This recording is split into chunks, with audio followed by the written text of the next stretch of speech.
Hello hi. अपने YouTube channel the exams rules में आपका स्वागत है। चलिए, कल हम लोग ने प्रसार शिक्षा से संबंधित कुछ महत्वपूर्ण प्रश्न देखे थे। आज भी हम प्रसार शिक्षा से संबंधित प्रश्न लाए हैं जो महत्वपूर्ण है, एग्जाम में आए हुए हैं। चलिए देखते हैं। संचार एक प्रक्रिया है जिसमें संदेश श्रोता से प्राप्तकर्ता तक हस्तांतरित किया जाता है। यह कथन किसका है? तो यह कथन किसका है बताना है। कथन है, ये पूछे गए हैं, ये प्रश्न पूछे गए हैं। जेपी लिगन्स का है, बी ऑप्शन सुपे का है, सी ऑप्शन दहामा का है, डी ऑप्शन एस्मिंजर का है। तो ये जो है किसका है? तो ये सुपे का है। यह कथन जो है सुपे का है। अगला देखिए, अगला क्वेश्चन देखिए। मोबाइल संचार के उदाहरण हैं। मोबाइल संचार के उदाहरण हैं। तो option A cellular phone, cellular phone, B तार रहित फोन, ऑप्शन सी ए बी दोनों, डी कोई नहीं। तो ये बताना है कि मोबाइल संचार के उदाहरण कौन से हैं। मोबाइल संचार के उदाहरण कौन है? तो कौन है? ए और बी दोनों है। सेलुलर फोन भी है और तार रहित फोन, सेलुलर फोन और तार रहित फोन भी है। आपको बताना है कि सेलुलर फोन क्या होता है, सेलुलर फोन क्या होता है और तार रहित फोन क्या होता है। इसको कमेंट बॉक्स में आप लोग बताइएगा कि ये सेलुलर फोन और तार रहित फोन क्या होता है, बताइएगा। नहीं तो मैं अगले वीडियो में कल बताऊंगी। अगला देखिए, RRA का मतलब क्या होता है? RRA का मतलब क्या होता है? Rapid rural art, B rapid rural appraisal, C दोनों, डी कोई नहीं। तो RRA का मतलब जो है रैपिड रूरल अप्रेजल होता है। अगला क्वेश्चन देखिए, अनुभव का शंकु किसने दिया है? अनुभव का शंकु किसने दिया है? तो option A Frederick, option B Edgar Dale, option C दोनों, ऑप्शन डी सभी। तो अनुभव का शंकु जो है एडगर डेल ने दिए हैं। यह कई बार प्रश्न पूछा गया है, कई बार आया है, कई बार आया है। अगला है, सती प्रथा अधिनियम कब आया है?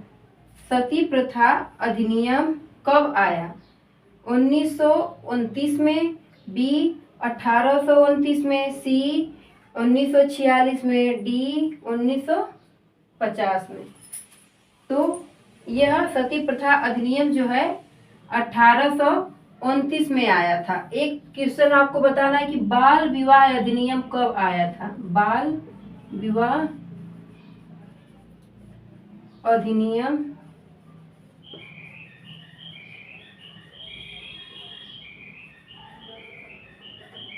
कब आया था, ये आप लोगों को बताना है।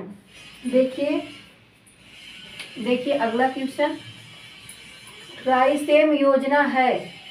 ऑप्शन ए वृद्धों के लिए, ऑप्शन बी वयस्कों के लिए, ऑप्शन सी महिलाओं के लिए, ऑप्शन डी बच्चों के लिए। तो ये योजना जो है बताइए किसके लिए है? तो यह वयस्कों के लिए है। अगला है, सारदा एक्ट किससे संबंधित है? सारदा एक्ट किससे संबंधित है? बाल विवाह से संबंधित है, सती प्रथा से संबंधित है, दोनों से संबंधित है या सभी से संबंधित है? तो सारदा एक्ट जो है किससे संबंधित है? सारदा एक्ट जो है बाल विवाह से संबंधित है। अगला क्वेश्चन देखिए, राष्ट्रीय विस्तार सेवा किस वर्ष लागू हुआ था? राष्ट्रीय विस्तार सेवा किस वर्ष लागू हुआ था? 1952 में, 1953 में, 1954 में, 1955 में। तो राष्ट्रीय विस्तार सेवा किस वर्ष लागू हुआ था? तो ये जो है 1953 ईस्वी में लागू किया गया था। ये जो है पूछा गया है, कई ये बहुत बार आया हुआ है। 2021 में भी यह क्वेश्चन आया हुआ है। अगला देखिए, कन्या विद्याधन योजना की शुरुआत कब हुई थी? कन्या विद्याधन योजना की शुरुआत कब हुई थी?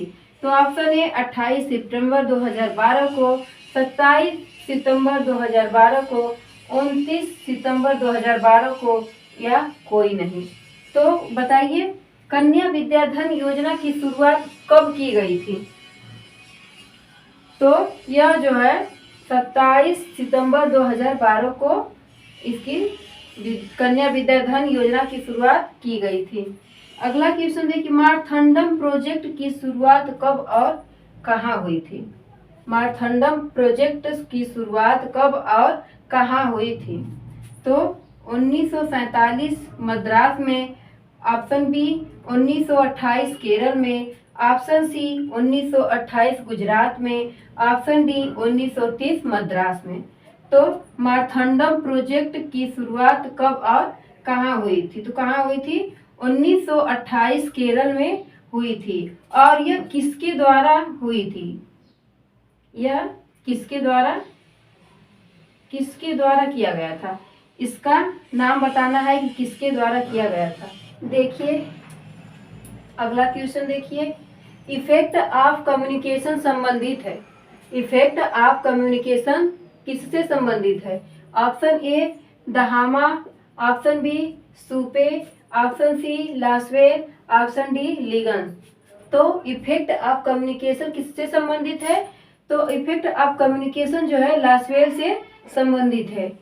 ये इफेक्ट ऑफ कम्युनिकेशन लास्वेल का है। अगला क्वेश्चन देखिए, दर्शन किस भाषा का शब्द है? दर्शन जो है किस भाषा का शब्द है? लैटिन भाषा का, ऑप्शन बी ग्रीक भाषा का, ऑप्शन सी अंग्रेजी भाषा का, ऑप्शन डी